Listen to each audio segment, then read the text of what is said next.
ভোলা ৪ আসনের সাবেক সংসদ সদস্য বন ও পরিবেশ উপমন্ত্রী আব্দুল্লাহ আল ইসলাম জ্যাকবের বিরুদ্ধে উন্নয়নের নামে হরিলুট, টেন্ডারবাজি, হাটঘাটির ইজারা সহ সর্বমহলে চাঁদাবাজির অভিযোগ রয়েছে। অবৈধ ক্ষমতার দাপটে মধুমতি ব্যাংক কেলেঙ্কারি করে শত শত কোটি টাকা হাতিয়ে নিয়েছেন বলে জানিয়েছেন স্থানীয়রা। ভোলা থেকে বিলাল হোসেনের ৩ পর্বের ধারাবাহিক প্রতিবেদনের আজ দেখুন শেষ পর্ব।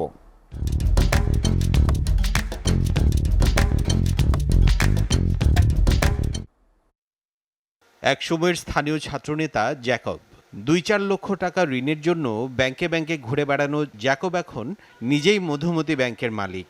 শুধু মালিক হয়ে ক্ষান্ত হননি, নিজের প্রয়োজনে করেছেন অর্থ তসরুপ। এলাকাবাসী জানান, জেলা শহর সহ জেলার কোথাও মধুমতি ব্যাংকের শাখা না থাকলেও শাখা রয়েছে চর ফ্যাশনে। মূলত অর্থ তসরুপ করার জন্যই এখানে শাখা দেওয়া হয়েছে। জ্যাকবের আত্মীয় স্বজনরা প্রভাব খাটিয়ে অবৈধভাবে ১৫টি ঠিকাদারি প্রতিষ্ঠানে বৈধ ও অবৈধভাবে প্রায় ৪,০০০ কোটি টাকা লেনদেন করেছেন। ব্যাংক কেলেঙ্কারির ঘটনায় জ্যাকবের বিরুদ্ধে দুদকের তদন্ত চলমান রয়েছে। অ্যাকচুয়ালি এই ব্যাংকে তো যিনি প্রতিনিধি ছিলেন সুরেশ্বরের এই চরপেশনের দায়িত্বে ছিলেন, ওনার নামেই কিন্তু এই ব্যাংক ছিল। হ্যাঁ, মধুমতি তো জাস্ট একটা সিম্পল বিষয় ছিল। শুধু তাই নয়, জ্যাকবের মতাদর্শের বাইরে কোনো পরিবার অসহায় হলেও এমনকি খাদ্য বা অর্থ দান তালিকায় নাম থাকা সত্ত্বেও ভাগ্যে জুটত না সরকারি সাহায্য সহযোগিতা। ক্ষমতা দেখিয়ে জ্যাকবের নেতাকর্মীরা ভাগ বাটোয়ারা করে নিয়ে যেত অসহায় প্রাপ্যদের সামনেই। ভিন্নমত পোষণ করলেই জ্যাকবের আক্রোশের শিকার হতেন বলে অভিযোগও রয়েছে। ছাত্রলীগে যোগ না দেওয়ার অপরাধে ২০১৫ সালের ২৬ অক্টোবর পিটিয়ে ও কুপিয়ে হত্যা করা হয়েছে চরফ্যাশন উপজেলা ছাত্রদলের সাবেক সভাপতি আব্দুর রাজ্জাককে।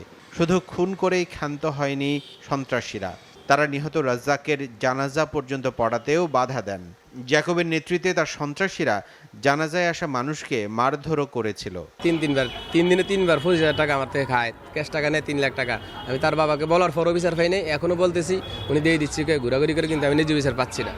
এখন যাদের জেলেদের নাম দেখা যাচ্ছে তারা হইছে আওয়ামী লীগের বড় বড় নেতা। এই ইউনিয়নের মোটর সাইকেল চালাইয়া, পালসার গাড়ি চালাইয়া এরা জেলেদের চাউল নিয়ে যায়। শুধু রাজনৈতিক প্রতিপক্ষের নেতাকর্মীদেরকে হয়রানি করতেন না, তার কথায় ওঠবস না করায় বা মতাদর্শের বাইরে গেলে নিজ দলের নেতাকর্মীরাও শিকার হতেন মামলা হামলা সহ লাঞ্ছনা এবং ক্ষতিগ্রস্ত হওয়া।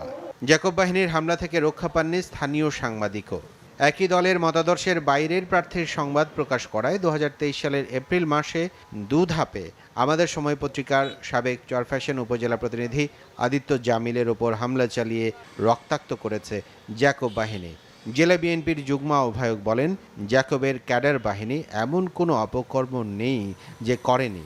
সে ব্যাংকটিকে চরপেশনে নিয়ে তার ভাই ব্রাদার হতে আরম্ভ করে তার প্রত্যেকটা দলীয় লোক, এমনকি সে নিজেও বিভিন্ন নামে বেনামে অ্যাকাউন্ট করে ওই ব্যাংকে কোটি কোটি টাকার দুর্নীতি করেছে। জ্যাকবের অপকর্মের বিষয়ে ফুঁসে উঠেছে এলাকাবাসী। তারা তদন্তের মাধ্যমে তার বিরুদ্ধে আইনানুগ ব্যবস্থা নেওয়ার দাবি জানিয়েছেন। SATV news desk.